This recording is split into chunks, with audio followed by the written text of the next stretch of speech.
Eddy S, known across Amsterdam as the Denker, the thinker, was not a typical underworld figure. He wasn't muscular. He wasn't loud. He didn't threaten people or walk with bodyguards. Instead, he thought. He observed. He calculated every situation before he made a move. In a world full of hot-headed gangsters, Eddy's silence made him the most dangerous man in the room.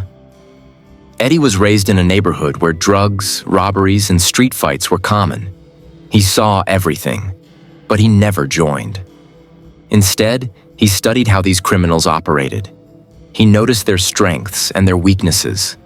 He saw who survived and who died. Over time, he became a quiet student of the streets. In his teenage years, he helped a local dealer escape a police trap by analyzing the police's pattern. His instructions saved the dealer's operation. That day, word spread. Eddy is not a soldier, he's a brain. Eddy never lied. If he didn't know something, he said so. If he gave advice, it worked. His accuracy made criminals trust him more than their own partners. People paid just to hear his thoughts.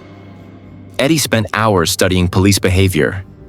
He learned when raids increased, which neighborhoods were monitored, how detectives moved, and how long surveillance lasted. His predictions became so accurate that criminals relied on him more than any lookout. Eddy didn't join any gang officially. Instead, he became the advisor everyone consulted in secret. He solved problems, settled disputes, and planned operations from the background. His role was invisible, but powerful. Two Amsterdam groups were ready to shoot each other after a failed deal. Eddy stepped in, analyzed the situation, and discovered the real cause: a stolen package that neither group had taken. He exposed the truth and prevented a massacre. While most criminals acted with anger, Eddy introduced a new code: use the mind before the gun. This simple idea changed how several groups operated. Eddy valued logic over violence. This made him rare. Word spread beyond Amsterdam, to Rotterdam, Utrecht, and The Hague. Traffickers, robbers, hackers, even nightclub owners began seeking Eddy's advice. He became the Netherlands' silent thinker. Criminals came to him with problems the way patients go to doctors. Someone betrayed us. What do we do? Police are closing in. How do we move? A rival wants to steal our shipment. What's the counter plan? Eddy never panicked. He always had a plan. One gang wanted Eddy exclusively and attempted to kidnap him. But Eddy predicted their move 2 days earlier. He vanished before they arrived. He later said, "If they can't outthink me, they don't deserve my brain." Eddy lived in a small apartment filled with notebooks, maps, and police pattern charts. No drugs, no guns, no money. Just information. That apartment was the brain of multiple Amsterdam operations. Robbery crews wanted him. He analyzed escape routes, timing, guard rotations, and camera blind spots. Several big robberies in Amsterdam were rumored to be his designs. Even though Eddy never touched the money. Eddy didn't shout. He didn't threaten. He simply explained the consequences of ignoring his advice. People obeyed because his logic scared them more than guns. Eddy once said, "Brains build empires. Violence destroys them." This became his guiding principle. He never attended meetings in person. He sent instructions through coded notes and untraceable methods. He left no fingerprints, no recordings, nothing. Police knew his name, but had no evidence. 4 men formed a protective circle around him. They respected his mind and vowed to shield him. They ensured no one harmed Eddy, because without him, their operations would collapse. Eddy noticed patterns in the crew's movements that didn't match instructions. He analyzed every detail and identified the informant. He didn't kill him. He simply fed him false information, ruining the police operation completely. Eddy disguised himself as a delivery worker, a cleaner, even a homeless person, just to observe rivals unnoticed. His eyes gathered more intelligence than any spy equipment. Criminals said Eddy could see danger before it arrived. They believed he had a sixth sense. But Eddy always said, "There is no magic, only observation." One Amsterdam group believed Eddy was just a quiet man. They tried to outsmart him. Within 2 weeks, Eddy dismantled their operations by exposing their weak spots. They never recovered. Whenever big Dutch drug lords had conflicts, Eddy sat in the middle, calm, analytical, fair. His logic convinced men who normally solved problems with bullets. Eddy never used the same route twice, never used a phone longer than 1 week, never met the same person in the same place. Detectives who tailed him often lost him within minutes. Behind a bookshelf in his apartment was a small secret room. Inside were files on gangs, police patterns, criminal hierarchies, dock operations, and psychological notes on rivals. It was the map of the Dutch underworld. People trusted Eddy. They talked around him. They revealed secrets unknowingly. Eddy absorbed everything like a sponge. This made him more powerful than he admitted. A major organization wanted him to plan a political assassination. Eddy declined instantly. He had rules: no children, no innocent people, no political killings. They respected his intelligence so much that even rivals avoided hurting him. Killing Eddy meant losing the one man who could prevent chaos. He spotted early signs that police had upgraded their technology and were preparing mass arrests. His warning saved dozens of criminals. Others who ignored him got caught. He analyzed routes, timing, ship schedules, and container risk percentages. His guidance reduced arrests drastically. He was like a GPS for traffickers, but smarter.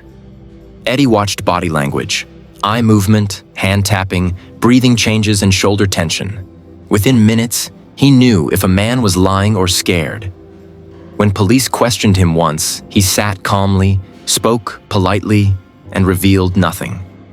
Detectives later said he was a wall of silence. Eddy anticipated betrayals, bad deals, and police threats long before they happened. His preemptive moves saved countless operations. Veteran gangsters who normally hated young people respected Eddy. His intelligence impressed them. They treated him like a professor. By analyzing patterns, Eddy discovered the real cause of the conflict: false information planted by a rival crew. Once exposed, peace was restored. He trained them in observation, discipline, planning, and calm emotional control. He created thinkers, not shooters. A major Amsterdam group wanted him to become their leader. He declined. Eddy hated power. He loved strategy. Eddy noticed subtle changes in police pressure. He warned the Baron to flee. The man refused and was arrested days later, exactly as Eddy predicted. He believed guns made men careless. He preferred distance, control, and logic.